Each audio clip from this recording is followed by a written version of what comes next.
Hello and welcome to another tutorial on the channel.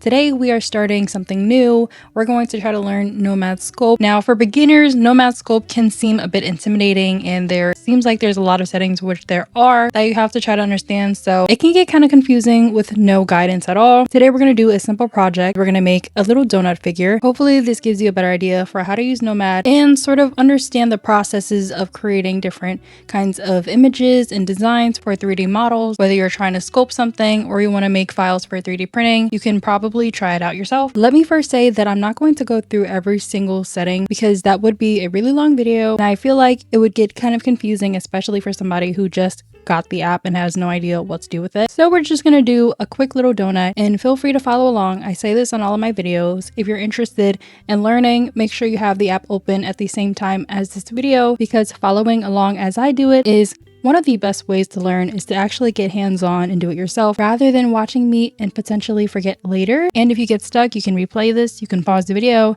or you can ask me a question down in the comments and I will try my best to get back to everybody. I read everybody's comments and I respond to as many people as I can. So please don't hesitate to because I'm here to help you and I love helping everybody bring their creations to life. Without further ado, let's get started with the tutorial. Once you open Nomad, it probably won't look like this. It won't look cute and pink. You have to customize your settings.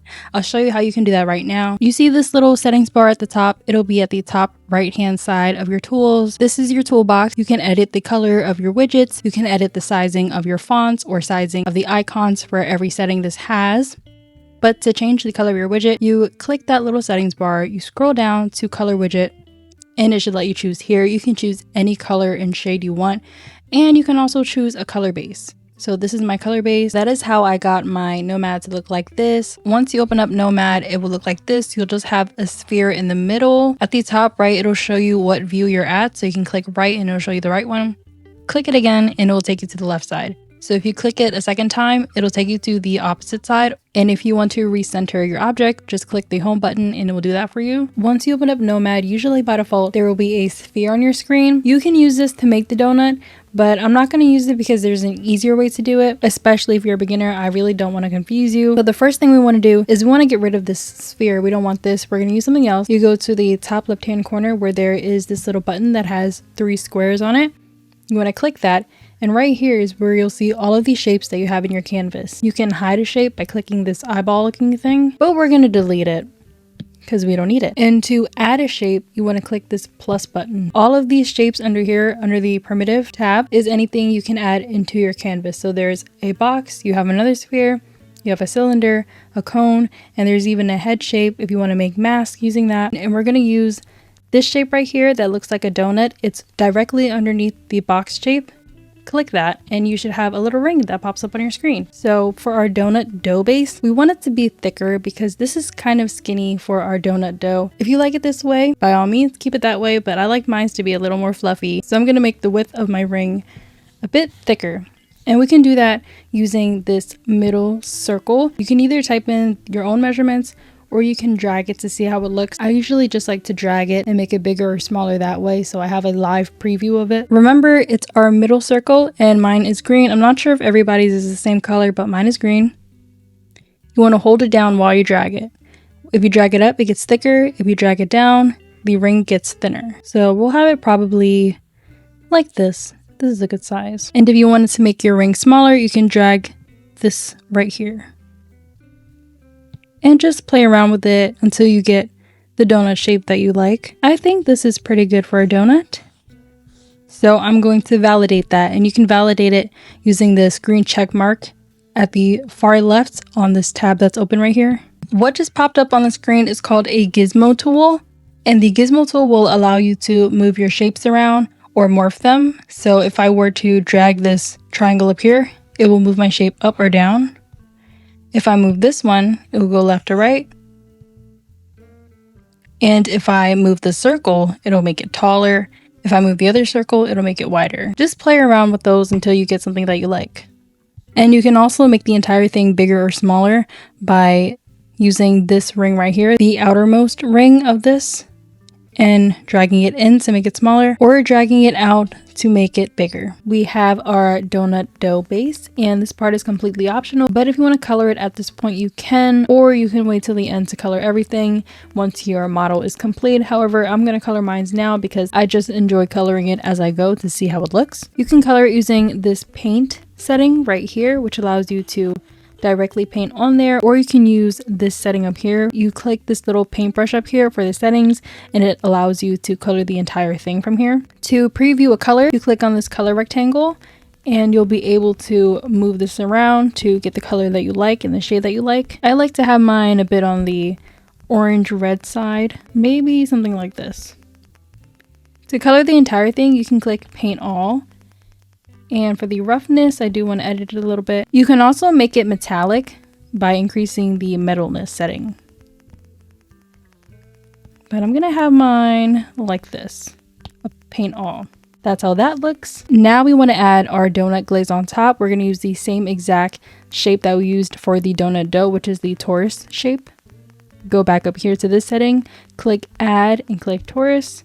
Another one should pop up. I want to move this upwards, so I'm going to use that gizmo tool that we talked about earlier.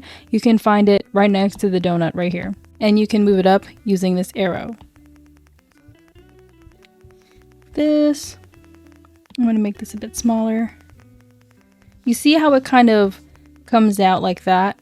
I do like that because the glaze looks like it's on top of the donut. Make the width of this a bit bigger, so I'm going to go back to that torus settings, and I'm going to increase this, decrease these sides, maybe flatten the top a little bit like this.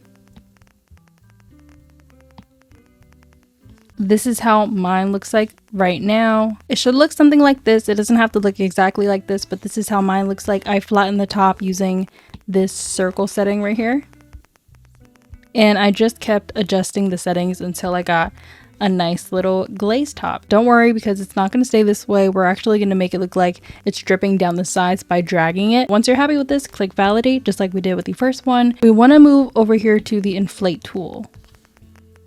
What I like to do is come down here and inflate the bottom. It kind of makes it look like that. Just go all around doing that.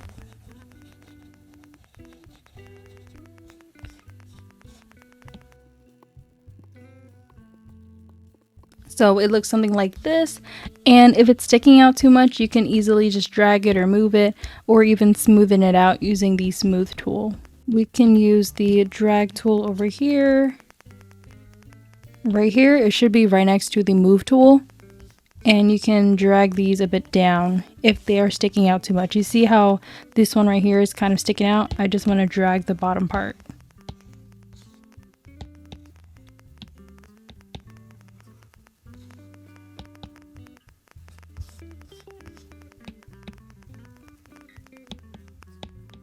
Smooth areas that you want to smoothen. Just continue to play with the smooth, the drag, the move, and the inflate tool. You can also use this clay tool if you want to, which builds on top of it as well. So let me show you. I have the clay tool selected, and I can just build on the drips using the clay tool.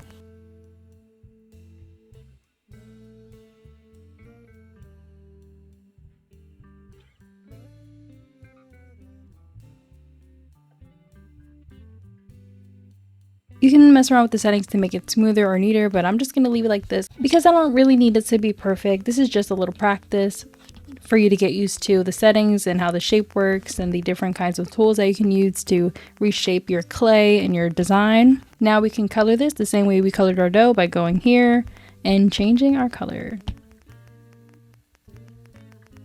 I like this color. For this one, I'm going to turn the roughness all the way down because it gives it that glossy look.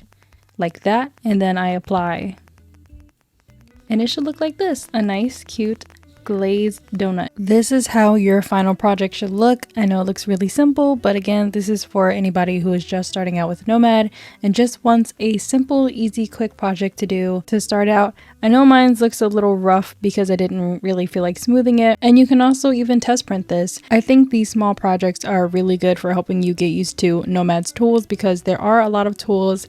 As a beginner, you can get overwhelmed with all the different features it offers. There's a bunch of different tips and tricks that you can use to make designing easier, all of which I'll touch base on in future videos. If you want to learn how to design more and get better, be sure to hit the subscribe button because I will post a bunch more tutorials for 3D designing, printing, and small business, as well as crafting tips. If you want to see a specific project, please leave your comment down below and I will try my best to get to it because I have a list of a bunch of different recommendations everybody asked me for.